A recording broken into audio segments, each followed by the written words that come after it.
Just minutes ago, inside a packed NATO press room in Norway, something happened that no one in Washington was prepared for.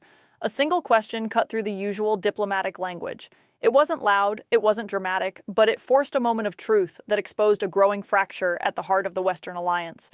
And when Canada's Prime Minister Mark Carney answered, the room didn't react with applause. It went quiet, because what he said and what he didn't say sent a message far beyond that room, a message about Donald Trump, about the future of NATO, and about who will actually control the Arctic in the years ahead. This wasn't just another press conference, this was a warning, and it may have just changed the balance of power in one of the most important regions on Earth. The setting could not have been more strategic.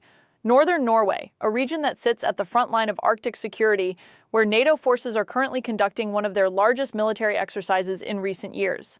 Tens of thousands of troops from multiple countries operating together in freezing conditions, training for a future that no longer feels theoretical, because the Arctic is no longer just a remote, frozen space. It is becoming the center of a new global competition, one driven by resources, trade routes, and military positioning. Standing in that environment, surrounded by European leaders and military officials, Mark Carney didn't raise his voice. He didn't need to. The weight of the moment did the work for him because everyone in that room understood what was at stake. The Arctic is opening, ice is melting, new shipping lanes are forming. Beneath the surface, vast reserves of critical minerals and energy resources are becoming accessible, and every major power is paying attention. Russia has already expanded its military footprint across the region. China is investing billions, calling itself a near-Arctic state and positioning for long-term access. And the United States, under Donald Trump's influence, has taken a different approach, one that has raised serious concerns among allies. Talk of acquiring Greenland, open criticism of NATO, repeated pressure on allies to rethink long-standing defense commitments. These are not small signals. They are shifts that have forced countries like Canada to rethink everything, and that is exactly why Carney's presence in Norway mattered. Because Canada is not just another NATO member, it is an Arctic nation. Nearly half of its landmass lies in the north. Most of its coastline touches Arctic waters. This is not a distant issue for Canada. It is central to its national identity, its economy, and its security. For years, Canada relied heavily on its partnership with the United States to manage that responsibility. Systems like NORAD created a sense of shared defense, a belief that the Arctic would always be protected through cooperation. But that assumption is no longer as stable as it once was, and that uncertainty was sitting quietly in the background as Carney stepped up to speak. He began carefully emphasizing unity, cooperation, and shared values, the kind of language expected at a NATO event. But underneath those words, there was a different message forming, a message about independence, about preparation, about a future where Canada may have to act without waiting for Washington. And then came the moment that changed everything. A reporter asked a question that many leaders have been avoiding publicly, a question that cut directly to the core of the alliance.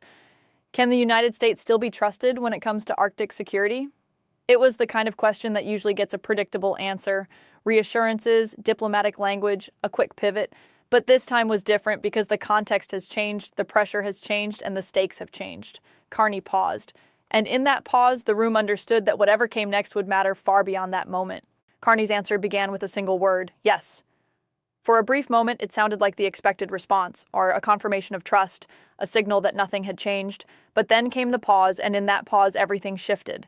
Because what followed was not a simple reassurance. It was a carefully constructed response that revealed far more than it said on the surface. Carney pointed to NORAD, the decades-long defense partnership between Canada and the United States. He described it as deeply integrated, something that has defined North American security for generations, a system built on shared intelligence, shared responsibility, and shared trust. On the surface, it was a strong endorsement, but the emphasis was telling. Carney wasn't talking about the future, he was talking about the past, about a system that has worked for his entire lifetime, about a structure that was built under very different political conditions. And then came the pivot. Carney shifted from what has been to what is about to happen. He made it clear that Canada is no longer relying on assumptions, no longer waiting for others to take the lead. Canada, he said, is taking more control and more responsibility for the defense of its Arctic, not gradually, not symbolically, but through massive immediate investment and a long-term strategic shift. The message was subtle but unmistakable. Canada is preparing for a future where trust alone is not enough. That is the part that made the room go quiet, because every leader standing there understood exactly what he meant. This wasn't about ending alliances. It was about reducing dependence. It was about building a system where Canada is no longer vulnerable to political changes in Washington, where a shift in U.S. leadership, a new policy direction, or even a single unpredictable decision cannot leave Canada exposed in one of the most critical regions on Earth. And that is where Donald Trump enters the picture. Over the past several years, Trump has fundamentally changed how allies view the United States. His repeated criticism of NATO, his demands that allies pay more or risk losing protection, his willingness to question long-standing commitments, and most notably his open interest in acquiring Greenland, territory that belongs to a NATO ally. To some, those statements were political theater, but to countries in the Arctic, they were something else entirely. They were signals that the rules of the past may not apply in the future, signals that even close allies could become strategic targets if resources and geography are at stake. For Canada, that changes the equation completely because Canada sits next to Greenland, because it shares the same Arctic space, because it holds vast reserves of the same critical minerals that have drawn global attention. If the idea of territorial acquisition can even be discussed openly, then the level of strategic risk increases overnight. Carney didn't say that directly. He didn't need to. Instead, he talked about action. $40 billion in Arctic investment, a year-round military and surveillance presence across land, sea, and air, infrastructure designed not just for defense, but for control, ports, airfields, communication systems, all built to ensure that Canada is not just present in the Arctic, but dominant within its own territory. And just as importantly, he talked about partnerships, not just with the United States, but with Norway, Germany, and a broader network of European allies. Countries that share the same concerns, the same values, and increasingly the same understanding that the global balance of power is shifting. This is where the deeper strategy becomes clear. Canada is not replacing the United States. It is surrounding itself with options. By strengthening ties with European nations, by integrating into a wider NATO framework, and by building its own capabilities, Canada is creating a system where no single partner is indispensable, a system that can function even if one piece becomes unreliable.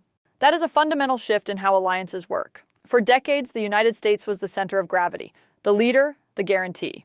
But now, countries like Canada are quietly building a different model, one based on shared responsibility, distributed power, and mutual reinforcement. And that is exactly what makes this moment so significant. Because Carney didn't just answer a question about trust, he redefined what trust looks like in a world where certainty no longer exists. What made this moment even more significant was not just what Carney said, but where he said it and who was standing beside him when he did. Norway is not just another NATO member, it is one of the alliance's most strategically important Arctic nations. It sits at the edge of Russian military activity in the high north. It monitors critical sea routes. It hosts advanced surveillance systems that track movements across the Arctic region. And alongside Norway stood Germany, Europe's largest economy and an increasingly central player in continental defense. This was not coincidental positioning, this was alignment. Because as Carney spoke about Canada taking greater control of its Arctic future, he wasn't doing it alone. He was doing it in front of the very countries that are becoming essential to that strategy, countries that are also adjusting their thinking, countries that are also beginning to prepare for a world where reliance on a single superpower may no longer be enough. And that is where the idea of a new coalition begins to take shape, not a formal alliance replacing NATO, not a direct challenge to the United States, but something more subtle and potentially more powerful, a network of countries that share intelligence, coordinate defense, invest together, and act together when necessary, a group that can operate within NATO, but also independently if circumstances demand it. Canada, Norway, Germany, the Nordic states, the Baltic countries. Individually, each of these nations plays a role, but together they form something much larger, a collective presence across the Arctic and Northern Europe that can monitor, respond, and project power across a region that is rapidly becoming one of the most contested on Earth. And that shift is not happening by accident. Russia has already treated the Arctic as a priority for years. Military bases, icebreaker fleets, missile systems, an infrastructure designed to control access and assert dominance. China, while geographically distant, has approached the region with long-term strategy, investing in shipping routes, research stations, and partnerships that give it influence over future trade corridors. Against that backdrop, hesitation is not an option, and that is exactly what Carney's strategy addresses. Instead of reacting to these moves later, Canada is acting now. Instead of waiting for pressure to build, it is building its own capabilities in advance. Instead of assuming stability, it is preparing for competition.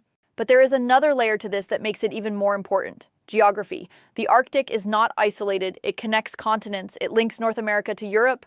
It creates new pathways between Asia and the West. And as ice continues to melt, those pathways become faster, more efficient, and more economically valuable. Shipping routes that once took weeks could be shortened dramatically. Resources that were once inaccessible could enter global markets. Whoever controls access to those routes and those resources will have enormous influence over global trade in the decades ahead. And that is why this is not just a military issue. It is an economic one, a strategic one, a long-term power shift that is already underway. Carney understands this, and more importantly, he is acting on it. By committing tens of billions of dollars, Canada is not just strengthening its defense. It is building a permanent presence, a signal to allies and competitors alike that the Arctic is not open for opportunistic expansion, that it is governed, monitored, and protected. And by aligning with European partners, Canada is expanding the scale of that message.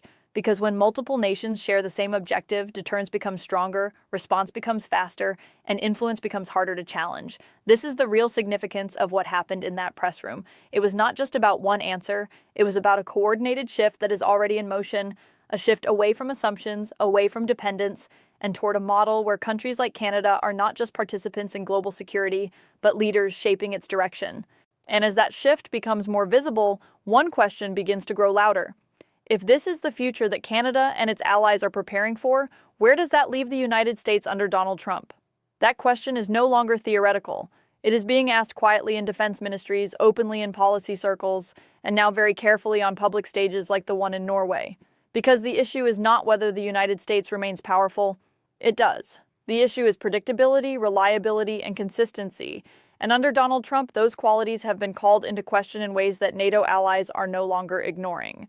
For decades, the foundation of the alliance was simple. The United States leads, allies align, security is shared, but ultimately guaranteed by American commitment. That model created stability. It allowed smaller and mid-sized powers to plan long-term, to invest selectively, and to assume that the core structure of the alliance would remain intact. But Trump disrupted that model. His approach to NATO was transactional. Support tied to spending, commitments framed as negotiations, long-standing alliances treated less as strategic partnerships and more as deals that could be reconsidered at any time. For some audiences, that sounded like strength. For allies, it introduced uncertainty at the highest level. And uncertainty in security planning is not a small problem. It changes timelines, it changes investments, it forces governments to prepare for scenarios that were once considered unlikely. That is exactly what Canada is doing now. Carney's message was not about breaking away from the United States. It was about insulating Canada from risk, building a system where Canadian security does not depend entirely on decisions made in Washington, creating flexibility in a world where political shifts can happen quickly and without warning.